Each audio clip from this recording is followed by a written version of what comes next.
When people are asked what they want most out of life, the number one answer around the world is to be happy. And so today we're going to talk about what it takes to be happy. What does it even mean to be happy? And we're probably going to dispel a couple of myths that are out there about what happiness looks like. But when we get to the end, I promise you, I will give you some takeaways on things that you can do every single day in your life that are proven to create happiness. Let's jump right in. So I'll start with a really unpopular comment here, and we'll see how it goes. The least effective way to find happiness is to go searching for it. Because if you are searching for happiness, you're coming from a place of lack, right? You're starting from a place of, I don't have enough, and so I need to go look externally outside of myself to find happiness. And anytime that you're coming from a place of lack instead of a place of abundance, you're a little bit behind the game already. And so searching for happiness isn't quite right. It's the wrong type of phrase. It means that it's something that we can't have, that we have to obtain. And that's something that I want to dispel today for you. So I'm going to give you 5 secrets about happiness. 5 things that maybe you didn't know or maybe people don't talk about in the way that we're going to talk about them today.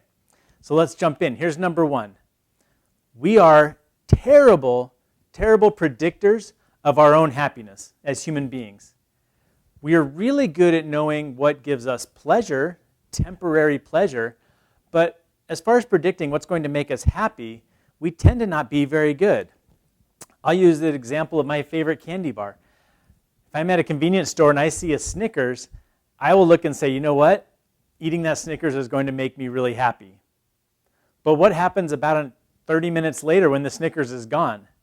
Well, currently, I'm trying to eat more healthy, so now I have the guilt and the shame that comes after eating the Snickers. So for the long term, did it make me any happier? No. Maybe for a moment. Maybe it gave me some pleasure just for while I was eating it. But in the long term, it didn't provide me any lasting happiness. And we do this to ourselves over and over again. We seek pleasure, confusing it for happy. And then it goes away. Pretty quickly it runs out. And then we're not even back where we were before. A lot of times we're back where we were before, but worse because now we have some guilt for whatever pleasurable thing we did. And so we need to look at what are the things that are lasting. What's going to give me happiness after I've done whatever I'm going to do. Here's secret number 2. Happiness is not a steady state. You don't get to happy and then you just stay happy. It's not meant to be that way. In fact, I'll show you that actually wouldn't even be that fun anyway. Nobody's happy all the time, right? It's always fluctuating. It's always going up and down. Monday looks different than Tuesday and Wednesday and Friday and Saturday. And that's how it's supposed to be. But let's look at an example. Let's say you're on the beach. You're on vacation, not a care in the world. Let's say you love the beach and you're there relaxing. That is happy, right? That's producing happiness in you. Okay? But is that going to be happiness for forever? Well, no, because the next day, you have to go back to this or whenever your vacation ends. Right? So you enjoyed happiness for a while, but there's always going to be a next day, a counterbalance to the happiness. And we might think that that's a sad thing or a bad thing, but really it's not. It's actually these moments that give us the benefits of the happy moments. You see, because if you were on the beach all day long, and how long would that be fun for? Maybe a day, maybe 2 days, maybe you could go a whole week just lounging on the beach, enjoying life. But I bet at some point, maybe it would be after a couple of days, maybe it would be after a week, maybe it would be after 2 weeks, but at some point, all of the excitement and happiness of being at a different location on the beach relaxing would start to get really dull and really boring. You would start looking around for something else to do. The beach wouldn't even seem fun for you anymore. Then that just becomes average. So the thing that brought you happiness and joy one day now has become ordinary, common, maybe even boring. Maybe you can't wait to go do something else other than sit on the beach. Right? Happiness isn't where we go and we stay and we say, I have achieved happiness and every day is going to be happy and perfect. If anyone's telling you that they're happy all the time, they're lying to you. Nobody's happy all the time. Really, the goal is not to try and just be happy all the time. Because if you're happy all the time, if your life doesn't have the ups and downs, you're probably dead. Right? That's the only time when there's no ups and downs. You've flatlined if you're at one constant state all the time, whether that's sad or happy. Right? Everything is up and down. That's why social media can be such a problem. Right? It gives us this illusion that people are happy all the time. Why is that? Well, because we only post our happy moments. And some people will post them over and over and over again, right? Only happy moments. And so we tend to believe, wow, they must be happy. They've got such a happy life. They're always posting all these happy things. Well, an interesting study came out just a few years ago where they actually looked at social media and the people who were posting the most what they would call happy posts, right? Hashtag blessed, hashtag happy, just these posts that would look like joy and happiness. And then they identified a number of people and then sent them surveys about how their happiness level was, how their contentment was with life. And what they found was really interesting. They found that the more that a person posted happiness posts, the less they rated themselves in the real life happiness. They're posting about being happy all the time, but they tend to be ones that might be feeling less happy, maybe even depressed. And so we can't make a call or a judgment on somebody about social media. In fact, if you see friends of yours that are only posting happy moments all the time, you might want to check in on them. They might not be doing okay, right? The social media illusion can be deadly and dangerous for what it does to the person posting and for the people that are observing it, thinking that that person is happy. It gives us this false sense of what happy really is. Because happiness really, when it comes down to it, has to have two things. It has to have a balance. It's all about relishing the high moments, the ups, taking them in and just experiencing them and loving them. But also, when things are down, it involves finding meaning. Right? Finding meaning in the down, in the low moments of life. Right? Just because you're down doesn't mean you're going to stay down forever. So at the moments that are high, soak them up, love them, enjoy them. And the times when you're feeling down, that's okay. Ask yourself, what am I going to learn here? What's something I can learn from this experience? Remind yourself, this too shall pass. I will get to move on. And coincidentally, even when you're up in the high moments, remind yourself, this too shall pass. Take advantage of these wonderful, beautiful moments that I'm having. So remember, happiness is not constant. It's up and it's down. You would never even know what happy was if you had never even experienced unhappy. So give the unhappy times a little bit of credit because they're going to make your happy moments that much better. Secret number 3, everyone has a happiness thermostat. Something internal. It's just their genetics, the way they were born. Everybody is born at a certain level of how they're able to experience joy and happiness. And so we can't make a judgment call on somebody else. We can't look at them and be like, man, that person's really unhappy just because they don't show excitement or they're not animated all the time. Maybe they're not even out being social. Just because someone's not an extrovert doesn't mean they're not happy, right? But everybody has a thermostat. Some people are going to feel very high highs and very low lows.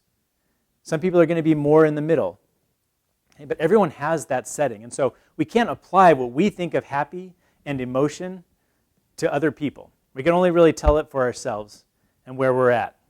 Secret number 4, drugs cause happiness. But that's a really weird statement to say. But let me explain. I'm not talking about recreational drugs or anything external. I'm actually talking about drugs that are inside of our body, produced by our body to help ourselves feel happy. And there's 4 of them that I want to talk about. And experiencing lasting happiness and being able to create it in your life comes down to really finding the right dose of these drugs to produce happiness. And I use the word dose because that's the acronym for the 4 that we're going to talk about. Now these chemicals, they tend to call them neurotransmitters. Basically, all that means is it's a chemical that's sent to our brain to make it feel something. Right? And these four happen to be the happiness drugs, the happiness neurotransmitters. We're going to take them one at a time. The first one is dopamine. Now, dopamine is called the habit drug. Dopamine exists, it's that little spike of excitement or joy we get. It can be from a number of things, but think about if you're a list person like I am, that little happiness you get, that moment when you get to check off something on your checklist. It can even be that little candy bar that we ate before, right? But what dopamine exists for, the reason our bodies and our brains developed it was because it is the drug that helps us to form habits that will let us achieve long-term goals. Right? So if I've got a long-term goal, but along the way I'm not feeling anything that's helping me keep wanting to go, we'll give up. And we'll give up on the long-term goals. We'll give up on wanting to progress unless we have something pushing us.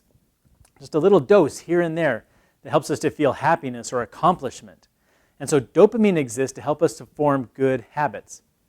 So like we talked about, dopamine is that hit, that feeling you get when someone likes one of your posts in social media, when you complete a task, when you mark something off your to-do list like we talked about a second ago.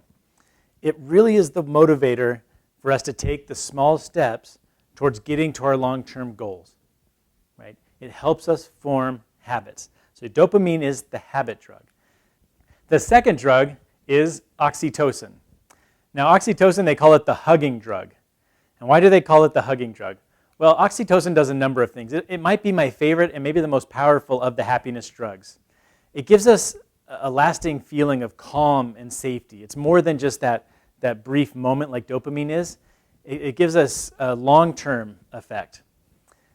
It's the chemical behind relationships and love and trusting somebody really deeply.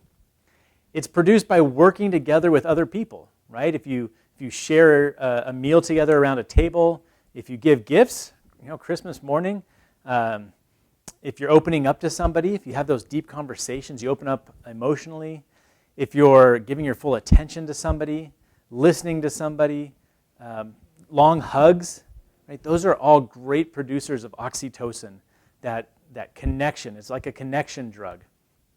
When you give somebody a gift or a big hug, or you do something nice for them, one of the magical things about oxytocin is in those situations, both people get a hit of oxytocin in their body.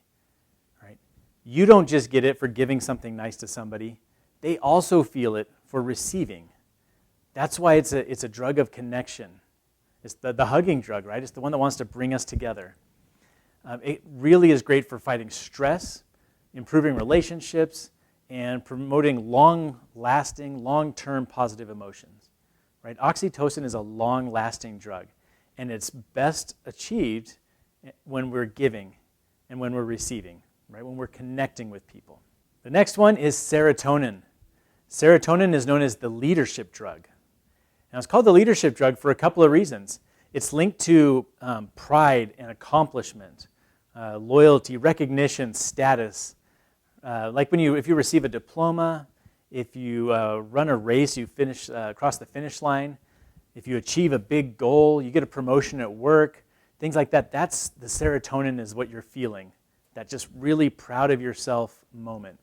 It's the chemical that pushes us to want to succeed. Our body wants to feel serotonin. And so it will give us energy to try and accomplish these things that we're working on and to keep going. Right? Dopamine's the short-term one to get us along the way. Serotonin is the big goal.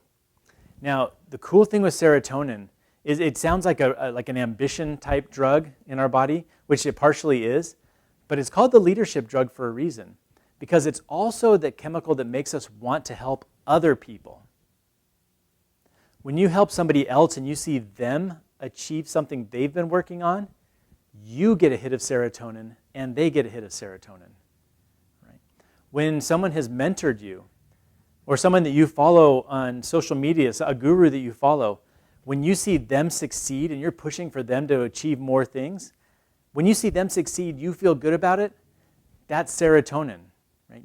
You get to feel good about the accomplishment of the leader or someone that you're leading or someone that's mentored you. right? So serotonin isn't just a selfish drug. It's one that we can feel when we've helped somebody accomplish something. It's what makes us feel proud of ourselves, proud of others. For you that are parents, think about when your kids accomplish something. I mean, that is some of the best feelings in the world, is to see your kid accomplish something they've been working on. That's serotonin. That's that feeling that you're getting. And the fourth one that we're going to talk about it's a group of them. They're called endorphins. And our endorphins are known as the natural painkillers. We feel endorphins, or they're released into our body as a response to a pain or a struggle. When you're working hard at something, they exist to help us basically not give up. So if you think about, well, runners always talk about they're running and things get hard, and then all of a sudden they get a runner's high, where everything just feels like it's going great, and they just feel happiness while they're running. I do not like running. I don't think I've ever made it to that point. I've never felt happiness running, I don't think. But runners do. They get the runner's high. It's also known as like a second wind, right? If you've ever been in a sport or doing something difficult and you feel like your body's starting to just slow down, wear down, and then all of a sudden you get this boost of energy that helps you keep going, and they call it the second wind. That's the moment when the endorphins have reached your brain and your body and they've kicked in. We feel this extra energy to keep going, not give up with what we're doing. Endorphins are wonderful because when you're working, it doesn't just apply to athletes. When you're working on something, so maybe you have a project that you need to get done, and you just feel like it's just dragging on, you're starting to lose energy, that struggle also will produce endorphins that'll kick in to help you keep going. Right? They're the little boosts of energy we need along the way. They're incredibly predictable. A lot of people will go, maybe after a long day of work, they'll go to the gym, and they'll put their body in stress situations, so that they can feel those endorphins.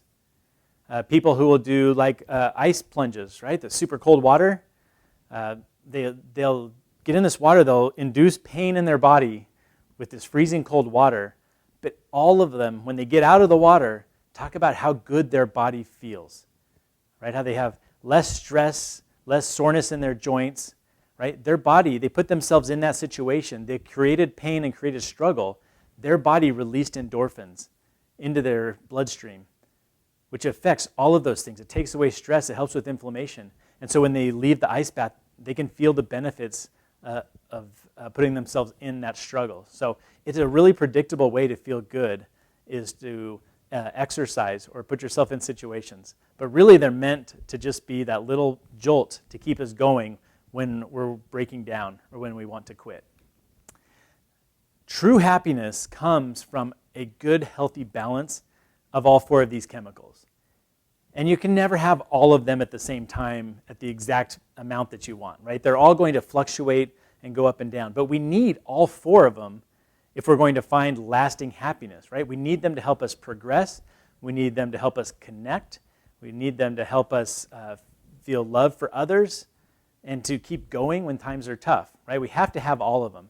And so finding a way to help ourselves get a good balance of all four of those is crucial.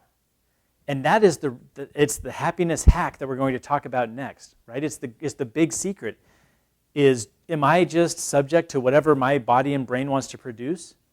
Or can I do things to create higher levels of these four drugs? Right? Can I create happiness by the things that I'm doing? Now, before we jump into them, I want to talk to you a little bit about what happens when some of these drugs get out of balance. Right? Because you'll see them, and now that I'm telling you about them, you'll start to notice them in yourself or also in people around you. Okay? People can get addicted to dopamine. We talk about this one a lot right now. Right? They crave constant validation. It's the reason why social media can be really damaging and hard. It's why they started taking away a lot of the little red dots that tell you that you have new likes or new followers in a lot of social media apps, is because those produce dopamine. You see that there, you click, you get that little rush that somebody new followed you or liked your post. It becomes addictive to where people will want to spend more and more and more time on social media, or if they're not getting those, they'll go through literal withdrawals, dopamine withdrawals, if people aren't liking their posts.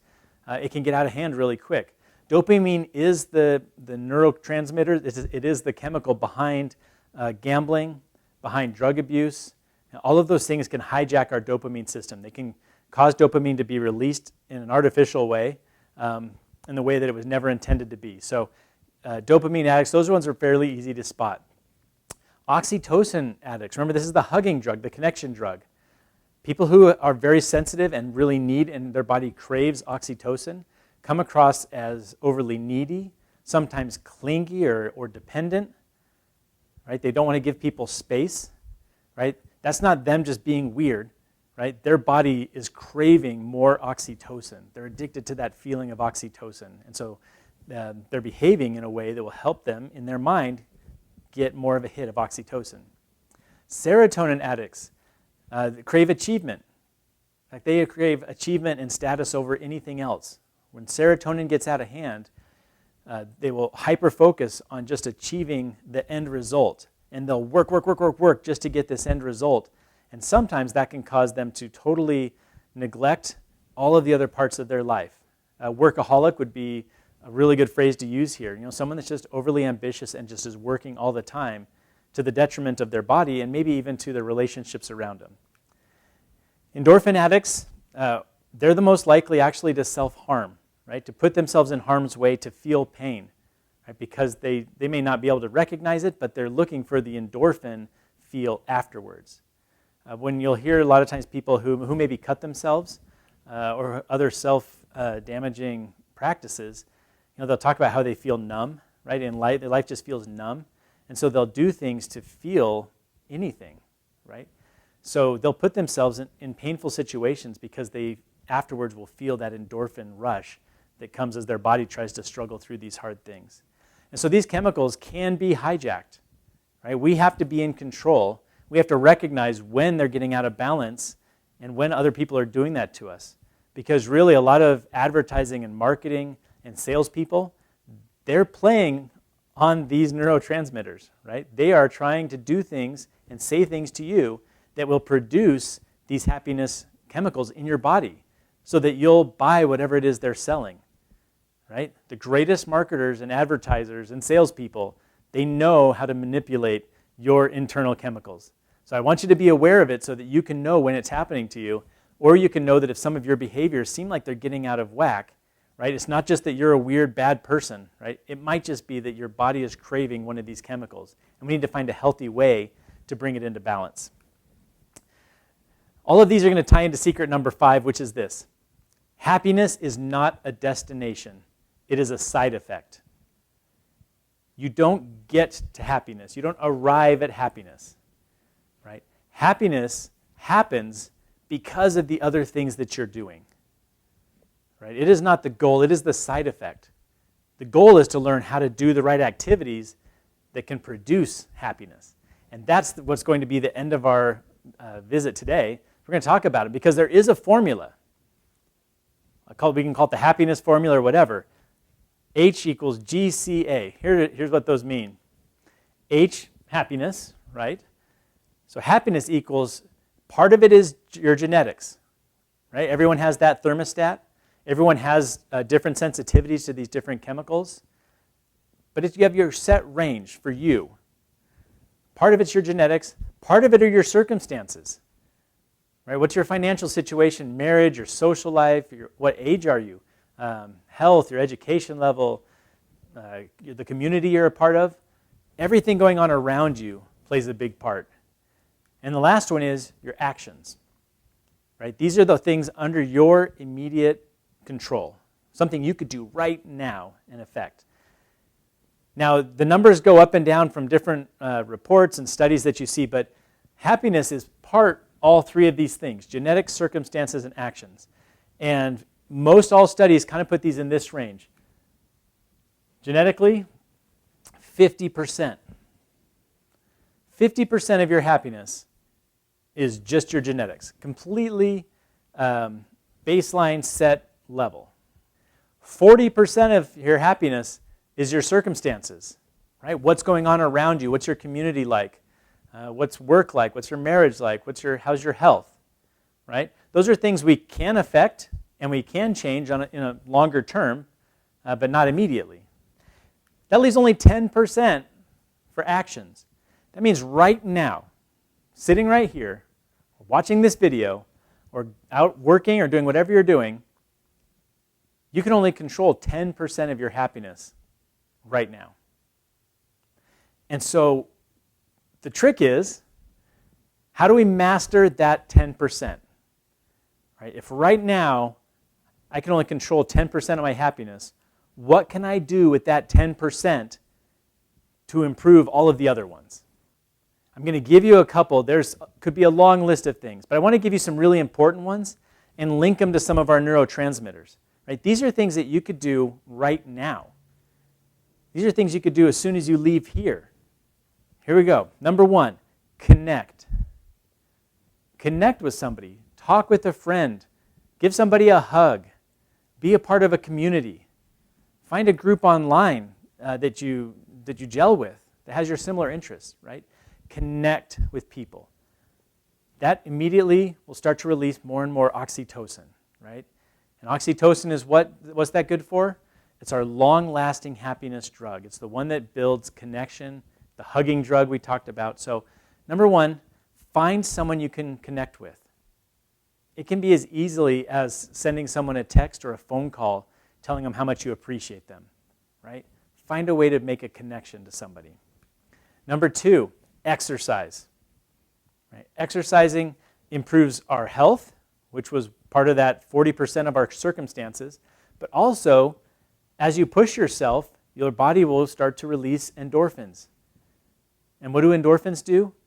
They take away stress, right? They're de-stressors. But also it tells our body, hey, I like those. I could probably struggle through that project I have to do. I could probably struggle through this hard time because I'm also going to feel some of those endorphins. Now, exercise doesn't mean you have to go out and run a marathon. It doesn't mean you have to lift a ton of weights, right? It's actually very small. Studies recently said that only 20 minutes of walking a day can reduce depression by 43%. 43%, and all you have to do is a 20-minute investment of your time to go and walk around the block or walk down the street. Right? It doesn't take much, but you have to get up and get moving so that your endorphins can kick in. Number 3, learn. Learn something new. When we learn something new, we feel this sense of progress. You learn something new, especially if it's really cool, you're going to get an immediate hit of dopamine, but more and more you'll start to feel the serotonin kicking in. Right? The serotonin is that drug of accomplishment and pride and achievement. We should be learning something new every day, just as a general rule. If you've got a couple minutes, learn. So we have the internet. You could learn anything you want to. Learn a new skill, learn a new random fact, learn about your family history, learn something. Right? When we learn, we progress. And when we progress, we feel serotonin. And the more that we progress, the more we'll start to feel accomplishment. And the more our happiness and our well-being will go up. Number 4, teach. Teach somebody, mentor somebody. Find somebody that you could share information or skills or knowledge with.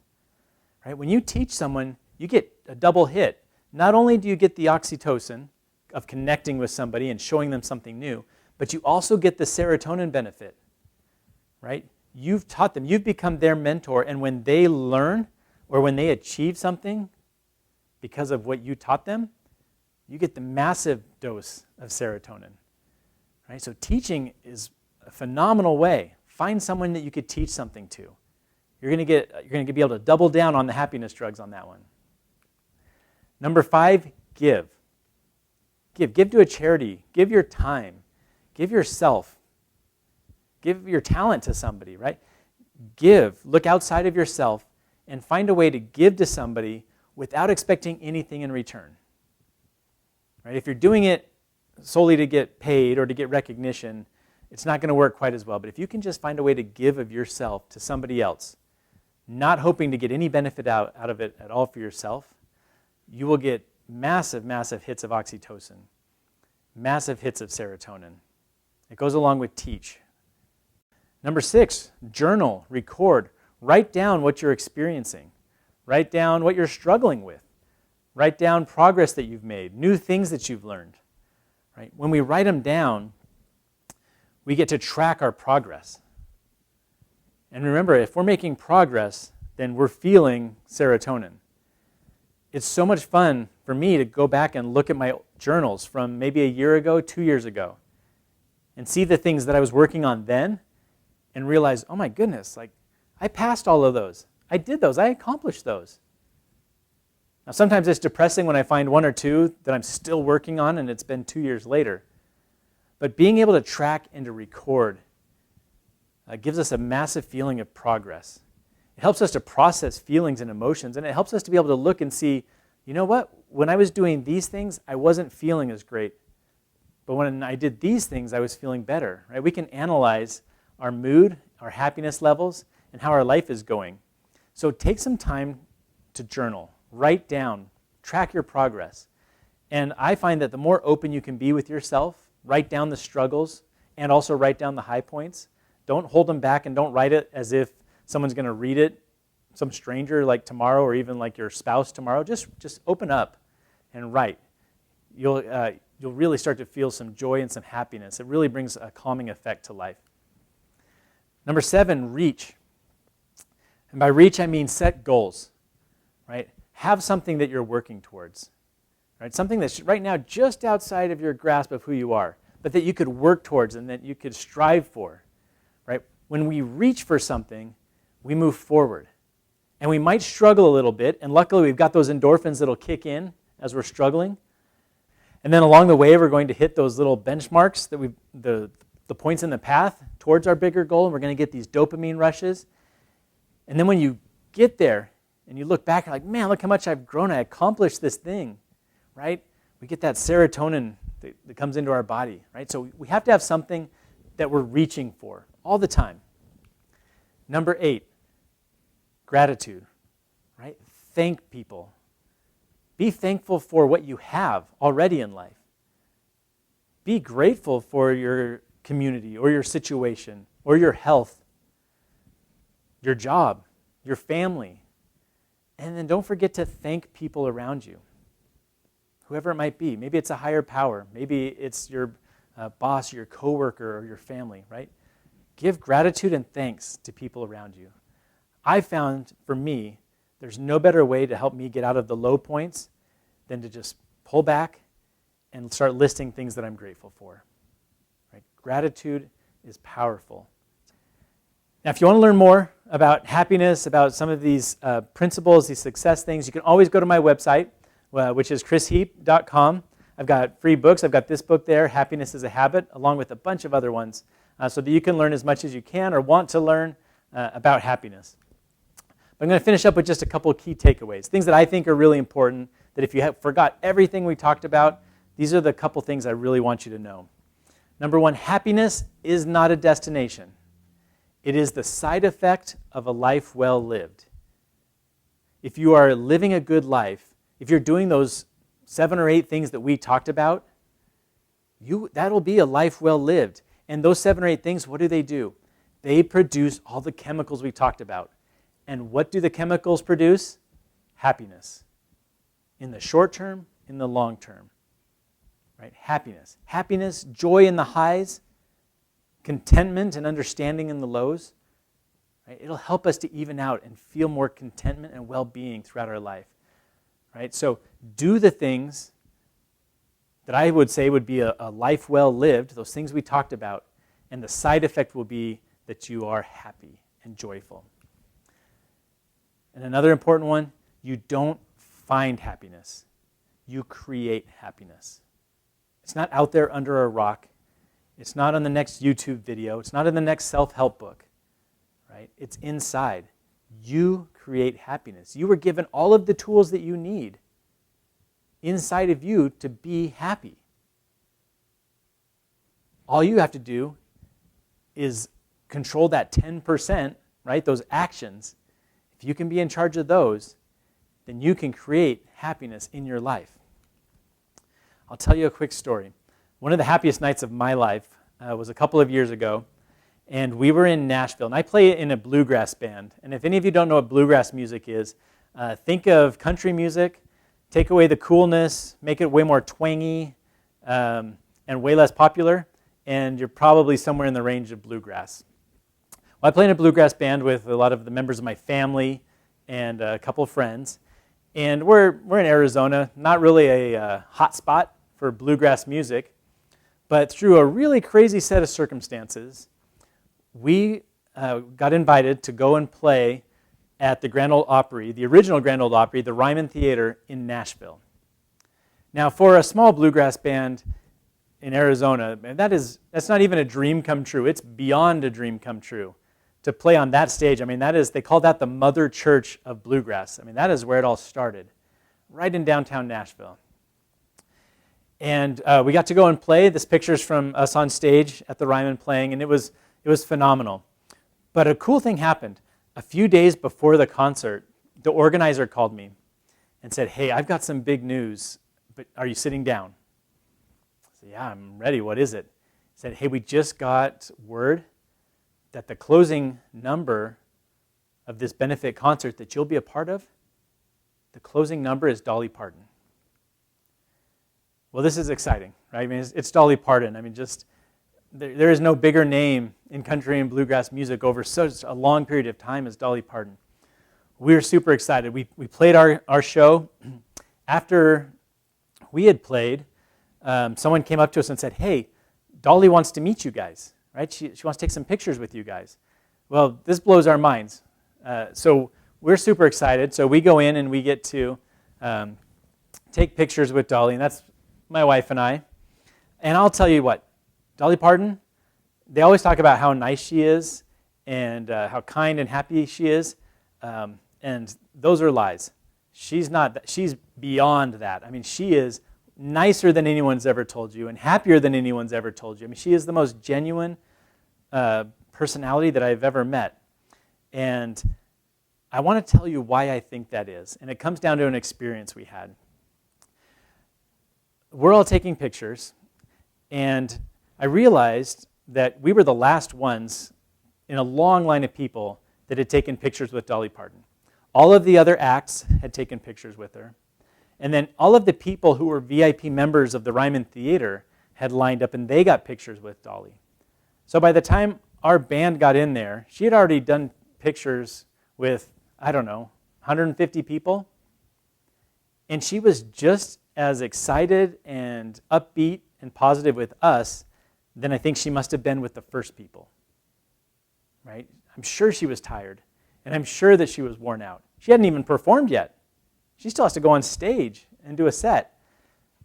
She was so genuine and took so much time. She didn't make us feel rushed. But here was what was really cool. Backstage with us was my sister, my little sister Heather. And Heather was born with a rare form of muscular dystrophy, which basically meant over her lifetime she's gotten weaker and weaker and weaker. They told us that she would be in a wheelchair before she was out of high school, and she didn't end up going into a wheelchair until in her late 30s. She's the strongest person I know. Unbelievable. Well, the time finally came when she did have to go into a wheelchair. And it happened to be right before this show in Nashville. And so she's backstage, and when I know she would have loved to have been walking around, mingling with people, she's being pushed around in a wheelchair by my father. Well, after we've taken all of our pictures with Dolly, Dolly pauses and she looks and she sees my sister over in the corner in their wheelchair. She says, "Honey, you don't want a picture?" And my sister says, No, it's okay, it's okay. And Dolly goes, "Is it because you're in a wheelchair?" And my sister blushes and she's like, "Well, no, I don't know."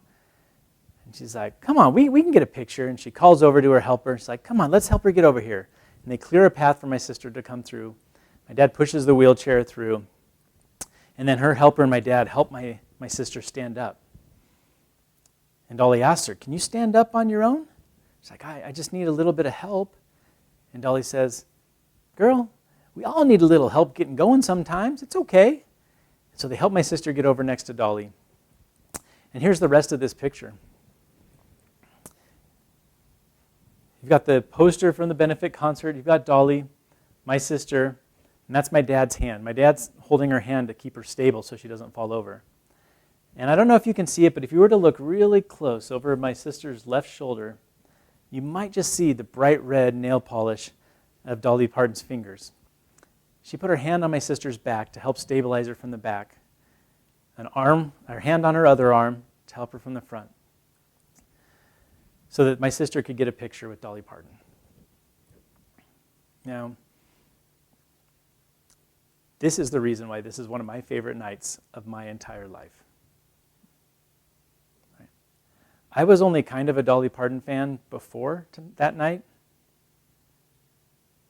but I am Dolly Parton's biggest fan for forever because of the way she made my sister feel. I will go to war for Dolly Parton if I have to because of that moment right there. She was tired. She had already taken pictures and shaken hands and been social with all of these hundreds of people. She still had a show to do. She hadn't even performed her set yet, so she has to get ready for that. And yet, after all of that, she took the time to spot out and recognize a little girl who was maybe too shy to say anything, who was a little bit too embarrassed to put herself out there, and made her feel like she was the center of the whole world. Dolly Parton is special. And I realized that's why she is so happy, so content, why she's overcome so many things in her life, why she's always so grateful. She's happy because she's doing all of those activities that we talked about. Just in this one moment right here, right? She's at a benefit concert, right? One of the biggest names in country music is giving her time, her talents. She's not getting paid anything. She's there just to raise money for a foundation. She connected with over 100 people, and she made them feel like she knew who they were. She connected with them on a level that was more than just walk in, take a picture, and leave. She took time to make people feel special. All in that moment and all of that evening, she's doing all of the things that would give her the dopamine, the oxytocin, the serotonin, the endorphins. Right? She's doing that just through her actions. It's no wonder people talk about how nice and happy she is, because she's doing these things all the time. That's the best example I can give of how you can control that 10% of your actions to create happiness in your life. Right? Be like Dolly would be an easy way to say it. Right? Connect, serve, push through hardship, right? Make people feel special. All of those things. Those who search for happiness get to the end of that journey only at the moment when they realize that happiness was within them the whole time. Right? They can search and search and search, but they'll never get to the end of that journey until they stop and realize, you know what? Happiness is in here. It's not out there, it's in here. And I can make it happen. I can control it. I can feel it. I can create happiness in my life. And that's my wish for all of you. Whether you're here listening, whether you're watching through a video, I want you to go out and be able to create happiness. Take the tools that we talked about today and go out and master that 10%, right? Master those actions. Do all of those things that we talked about, not only to create happiness for yourself, but to create happiness for everybody else around you. Right? You have a power to create it both for yourself and for others. And the big secret is, the more you create it for others, the more you get to feel it for yourself. So go out there and make the world a happier place. Thank you so much for being here.